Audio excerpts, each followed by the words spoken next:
is that there's this place. Look down at verse 1. There's a place called the bottomless pit, and there's this star who is a supernatural person who is given the key to that pit. And the bottomless pit is filled with smoke like a furnace, and he opens the pit in verse 2. And by the way, when we get to verse 3, these horrific, hideous, locust-like demons come out. So what would be the benefit of knowing all that? Well, the Lord has what I call lessons from the demon's location. And basically, it's showing that God is in control of all this. These demons are in that pit. Satan cannot let them out unless the Lord gives him the key. He is under the care and the constraint and the powerful sovereign control of God. Now you say, why doesn't he just put him in the pit? He will in chapter 20, if you read ahead. Satan is going to be consigned to that very same place. And the key is going to be turned, and he won't be allowed out. That's what the 1,000-year millennium is all about. When the earth has no demon or satanic influence. And the sad thing is, if you read ahead, that they still go bad. Even in a perfect environment, humans are imperfect. And we don't need the devil or his demons to be bad. But when they're loose, we get worse. And that's what the lesson is he's showing us. Well, chapter 12 of Revelation says that Satan's ultimate longing is to destroy Israel. And the chief country for 2,600 years, whose demonic prince behind the country is called the Prince of Persia, one of Satan's highest lieutenants, is only desiring to destroy Israel. Because if you can destroy Israel, you destroy God's plan, because God says, I am going to be sharing the gospel to the whole world through Israel during the tribulation. If you can get rid of Israel, there won't be any gospel sharing during the tribulation, and there won't be any city that has all of these gates with Israel's tribe names on them and everything else. If he can just destroy it, the nation Israel. Because God says Israel will exist to the end. I'm going to preserve them. And Satan says, then I'm going to get them. You see, what we're supposed to see is how much the events in this world are tied to spiritual realm activities. Now, look at the two elements that jump out of these two verses. In verse 1, there's this supernatural person that falls like a star from heaven. Well, immediately you think, stars falling? What are we talking about? Meteorites? What? But then look what the next part of verse 1 says. To him. So he is a supernatural person. And that supernatural person is called Satan in the Bible. How do we know that? Because he is the one that's the leader of the demons. Now turn to chapter 12 of Revelation. We're going to look at it here, and then at the very end we're going to conclude with chapter 12. But I want you to see, chapter 12 is the whole God's plan of the ages and showing everything he's doing, and we'll someday get there. But I just want to point a couple of parts out. Look at verse 3. And it says that a sign appeared in heaven.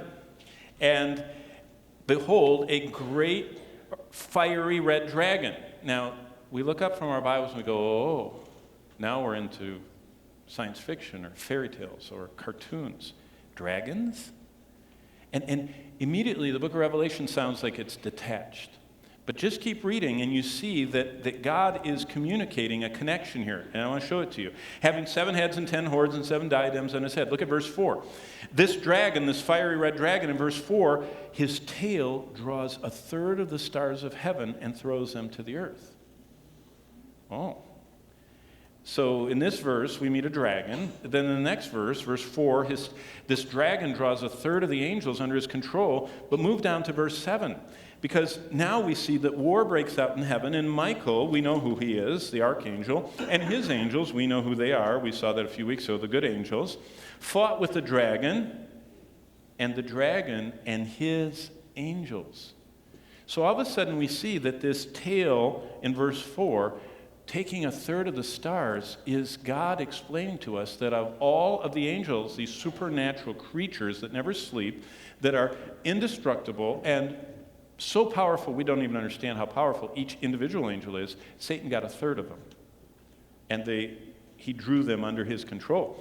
But it doesn't end there. Look at verse 9. Now, God connects Genesis with Revelation and everything in between. And here are the key points.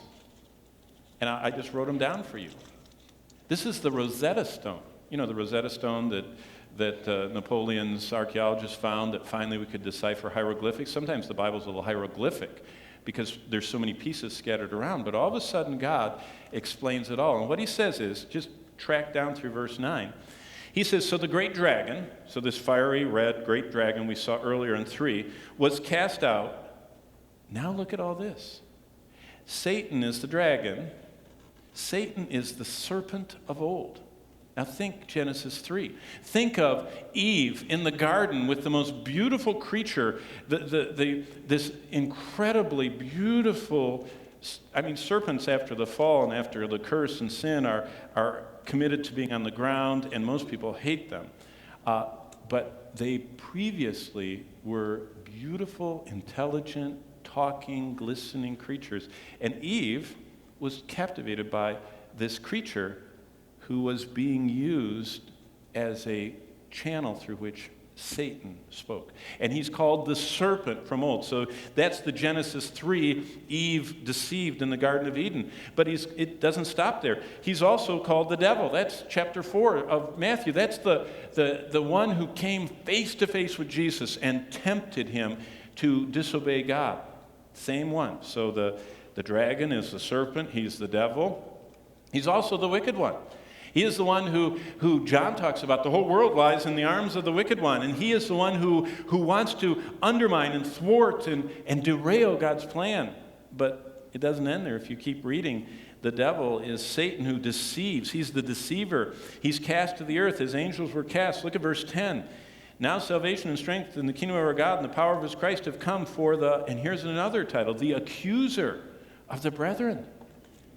This is the one that went to Job and buffeted him and gave him boils and killed all of his kids and destroyed all of his possessions because he was accusing God of his saints. He's the accuser to God of the brethren, of the saints. It's the same one. He is the dragon, the serpent, the devil, the wicked one, the accuser, and he is the fallen and twisted version of the greatest of all the angels, and his name was Lucifer, the light. If you know Latin, lux lucis, Lucifer is the light-bearing one. He was the burning, bright, highest created being, and now he's warped and twisted as Satan. Here in one verse, God ties together the cunning serpent of the garden that drew mankind into sin with the accuser of Job, with the devil of Christ's temptation, with Satan the adversary of all that God is doing. And all these various depictions are of Lucifer, who fell to become Satan the devil. And they're united in one verse. It's like the Rosetta Stone.